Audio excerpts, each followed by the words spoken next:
Okay, I'm going to show you the fastest and most direct way to work on rotoscoping in Photoshop. So Photoshop is set up to be kind of a desktop program, so this would be on a laptop or a desktop computer. If you have an iPad or some kind of a Windows computer that you might want to use where you can draw directly on the screen, those are fantastic. The thing to know about them is that you can't, at least at the moment I'm making this video, you can't really run the full version of Photoshop on like an iPad. Sometimes you can on a Windows machine. But so that just means that this video stuff we're going to do isn't available in the iPad version of it. And the Adobe Fresco program or Procreate, they're really awkward for just doing pure rotoscoping like we're trying to do. You have to do a lot of steps and it gets really complicated. So my suggestion would be if you're going to use an iPad or something like that and you really want to be able to draw on the screen with like a Apple Pencil stylus thing, I would just suggest that you just shell out the money to buy a program like an animation program. There's one called Procreate Dreams, which will do this. There's another one called Squid Tune, which is another good one. They're both under $20. I know it's a little bit of money, but it'd be so much easier. You won't have as many struggles. So this tutorial is really set up for someone who has like a desktop laptop computer that can run the full version of Photoshop, and maybe you have a Wacom tablet or something like that that you're going to use to rotoscope video with. So all that being said, what you want to do, the first thing you would want to do is you want to go ahead and make a new file. So you want to just go into, at the top of the Photoshop menu up here, you can go new, and I always suggest you pick the one that matches up with whatever you shot your video footage in. So most people are shooting their video footage in 1080p, so that would be a perfect one for you to use for this. And you can just shoot the video footage, but so make sure that they match, but I would suggest, if you don't know what's going on, just choose 1080p and just use that one. Yeah, and you always want to check like your resolution, like you wouldn't want this to be 300 pixels per inch or anything like that, because it will make the video, you just mess everything up. So take the 72 pixels per inch, 1920 by 1080, click create. You're going to get a window like this, and you may or may not see this thing down here, which is the video timeline. So if it isn't there, so if yours looks, so if yours maybe looks a little bit like this, and you don't see that timeline down there, you can always go up here to window and then just go to timeline, and that'll turn it on. And you can resize the window, the timeline, by kind of grabbing it and stretching it up or down. So if it's way down here and you can't see all the things stacked on top of each other, you just have to mouse over it till you see the two arrows pointing up and down, and you can kind of resize that window so it fits a little bit better. And then the last thing is you might have these guides here, which are just there for like action safe and title safe video kind of standards. We're not going to probably need that. So I always tell everyone to go into view, go down here to guides, and then just go to clear guides, and that'll clear those away. So now you have a blank canvas that you can work on, and we need to place our video file that we're going to use to kind of trace over as we rotoscope. So in order to do that, usually to bring in images into Photoshop, you would go under File and you would go into like Import or Place maybe.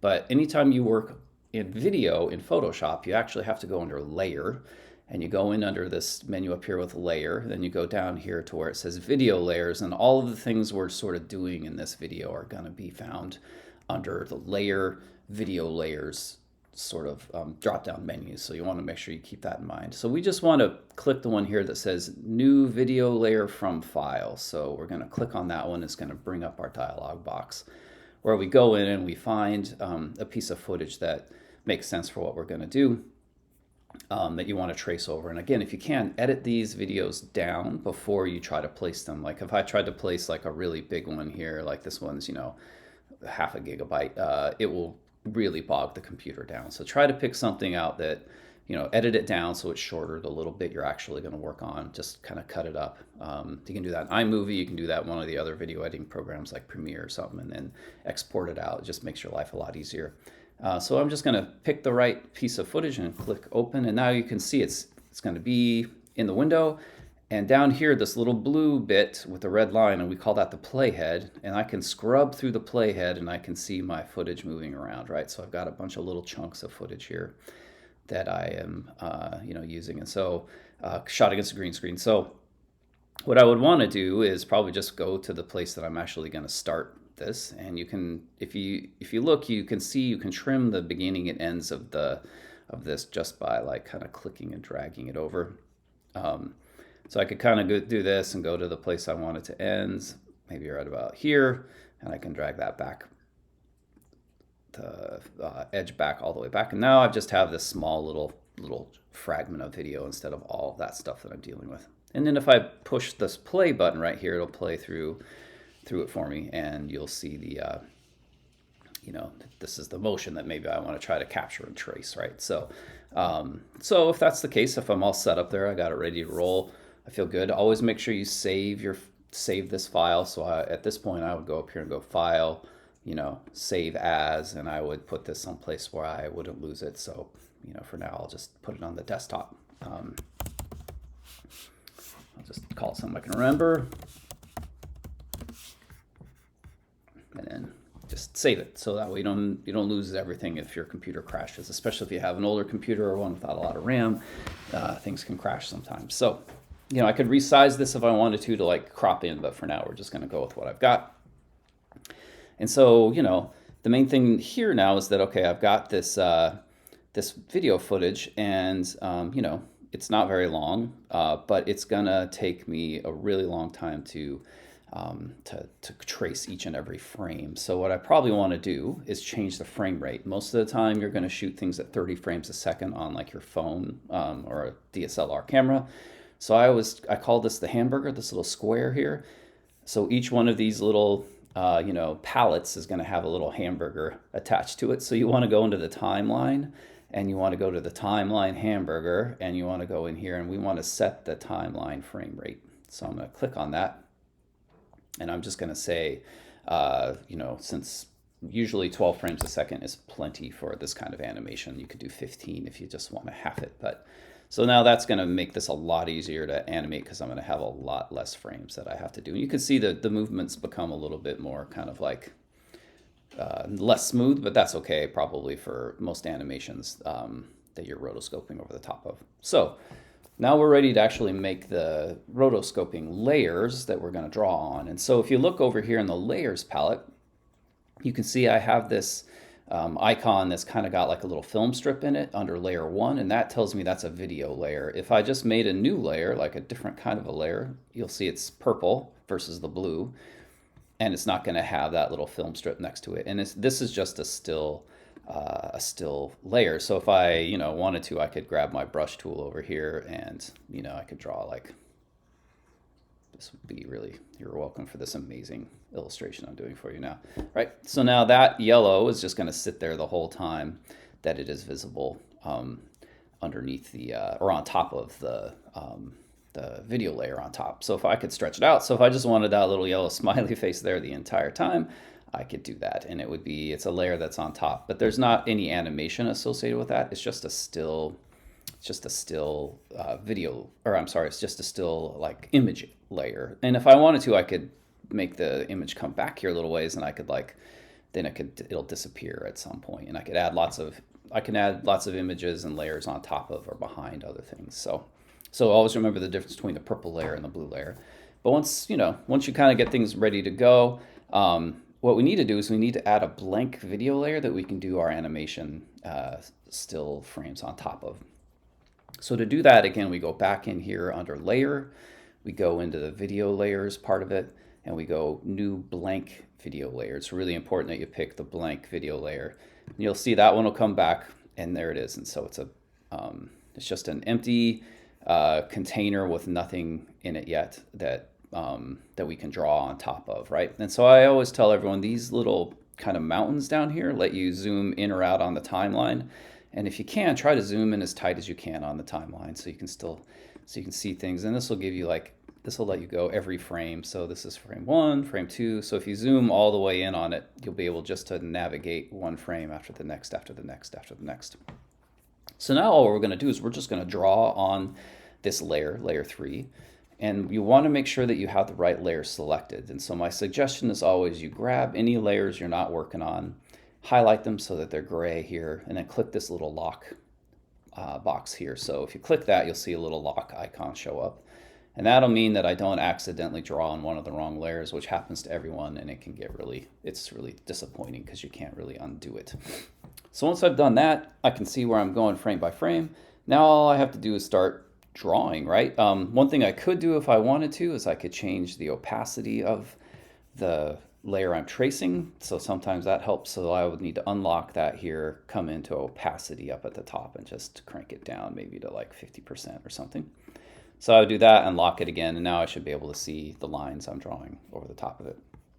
Okay, so now if I like all that and it's all set, and again, I just hit Command S or Control S, whatever it is on a PC, so that way you can save things. I can zoom in a little bit if I want to, and now I can start doing the actual animating part of this. So I want to go ahead and grab the brush tool. If you click the brush tool here, you want to make sure you don't get it mixed up with this thing down here that's called the history brush tool. You want to make sure you actually have the brush tool selected. If yours has like a pencil or something like that there, you can use that, but probably you won't want to. You can click and hold on the tool icon because it has this little triangle in the bottom right corner. Click and hold on it, go to the brush tool, and that'll bring up the brushes, and all the brush controls should be showing up here. And so I just want to pick a color I want to draw in. So in this case, I'm just going to choose black because I don't want to make this any harder than I need to. So it's going to, now wherever I click on this and drag, it's going to draw black marks there. And then I can change the brush up by clicking up here in these spots, and I can change whatever kind of brushes I want to. There are just a billion brushes, so you can really do whatever you want to for that. I'm just going to pick this. It's just a simple like hard round brush, kind of like drawing with ink. And so, and you can make them bigger or smaller by, again, clicking up here and then just cranking this this icon, this little slider around. And there actually are other options, like if you want to use the brackets, the square brackets, that'll make your brush bigger or smaller also. But okay, so once I have that done, I can click off of it. And now if I just wanted to trace, like, let's say this helmet, don't make fun because I'm drawing with the mouse here, but if I wanted to like just trace like an edge of something, I could go in here, go crazy with whatever kind of drawing I want to do. If you have a tablet, you can make all kinds of, drawing like marks. It's a lot harder to draw with a mouse, of course. But if I just trace whatever I want to out of this video footage, right? And once I'm happy with it, I know that will be the first frame of my animation. So then I come down here into the timeline again, and I just want to click this one here that says next frame. So if I click forward a frame,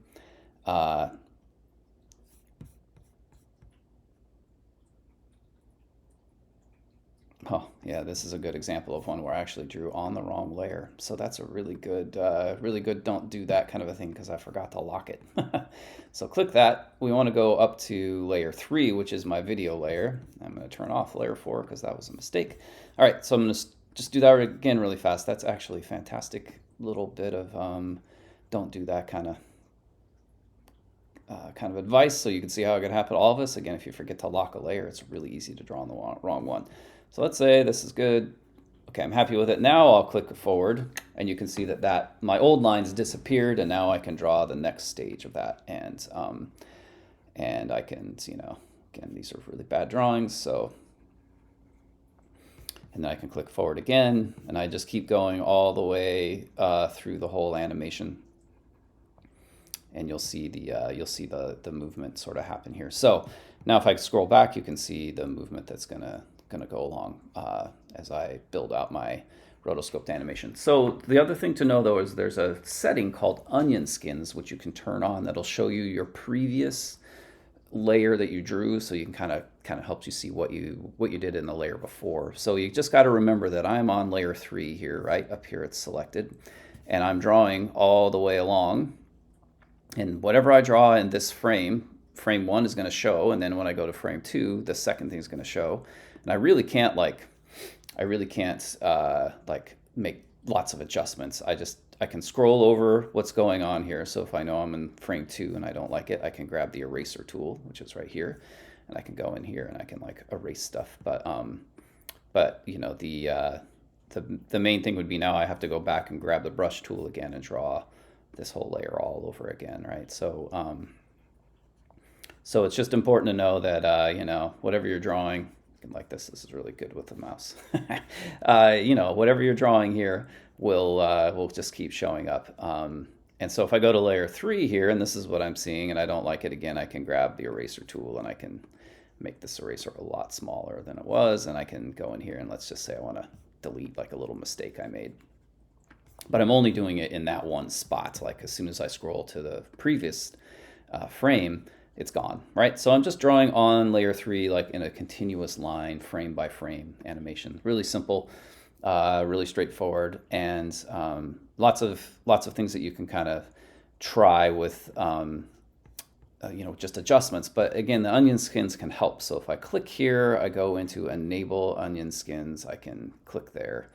And that's going to show me like in kind of gray here what was on the previous layer, right? So sometimes that's helpful. I actually don't always turn it on. You can adjust the onion skin settings here, and you can make like, you can make it so you can see 3 frames before, or, for some reason you see 9 frames before, or 39 frames, sorry, 9 frames before. You could, I think 1 frame is probably enough. Click OK. You can adjust its opacity and all the different things there, but it helps you see what did I draw the frame before, but it can get confusing. So you can always just turn the onion skins off by clicking on that box. So again, just kind of moving along, move to the next blank layer. And let's say that I had something that wasn't moving very much, like, again, this frame that I had drawn here, let's say I just wanted to repeat it for 3 or 4 frames instead of animating it over and over and over again. Like if something's really still, what you can do is, once you get it set up the way you want it, and fix all the mistakes you made and all the rest of it, then you can go in here and you can go up to the layers thing again, right? So since all of our controls are up here under layers, you can go to in here, you can go to video layers, and you can go to duplicate frame, which is there's a really complicated keyboard shortcut that you can memorize here if you want to just do that. But if I click that button now, it's just going to copy that frame. I can go back in here again. I can go layer, video layers, and duplicate frame. And now I've duplicated that frame for three times. So it's just going to sit there for a minute before.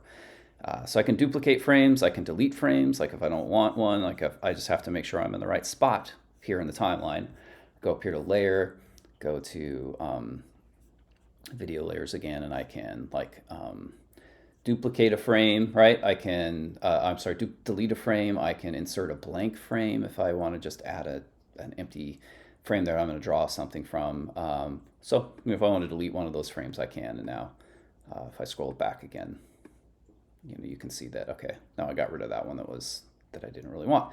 So just keep scrolling ahead and keep drawing, right? So again, this can be, this is just, this is all it is now is animations. It gets a little tedious, right? So again, if I just keep rolling through, eventually, as I do more and more frames, I will capture more and more of the action, right? So now this is my, this is my animation. So if I wanted to, I could just turn the eyeball off up here, and now I can see what it looks like without the video underneath. And if you want, you can push play, and it'll play.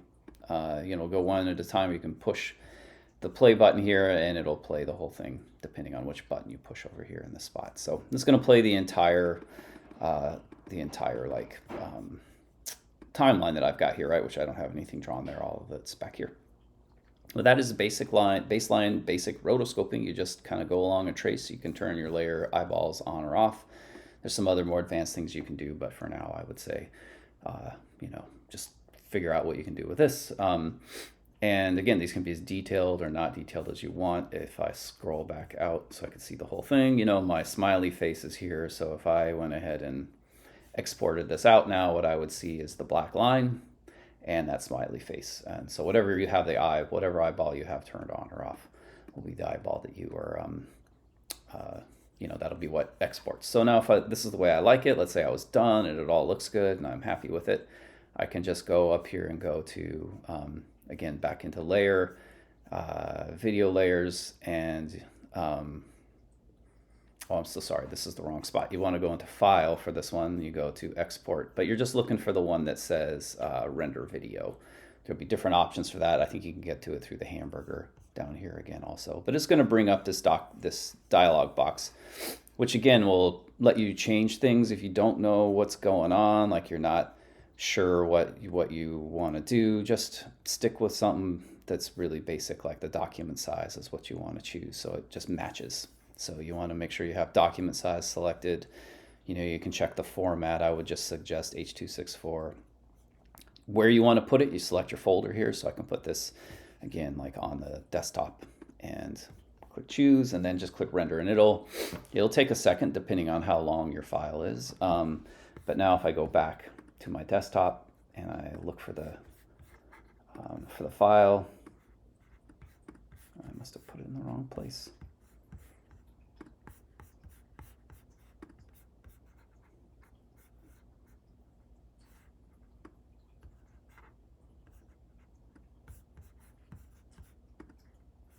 Okay, yeah, picked the wrong one. I meant to go do desktop, but I picked Dropbox. So there we go, choose. Click render. Now that shows you all the mistakes you could possibly make. So now if I go back over here, there it is. So now if I open that up and I play it, it's going to play whatever I've done, which isn't very much at this point because it's just an example. But that gives you the gist of like whatever you can see in Photoshop is what will export out. And now you have this H.264 video that you can put into any old program you want to and make it work. So that is the basics of how to do rotoscoping of Photoshop. Again, I would just make sure you're saving often. You can always save it under a new name if you go up to File, Save As, or Save a Copy. But you just want to make sure you're saving it, know where you can find it, and then you should be set. So that would be the basics. Good luck to you, and I hope that you have a little bit of fun while you're rendering every frame out slowly, frame by frame.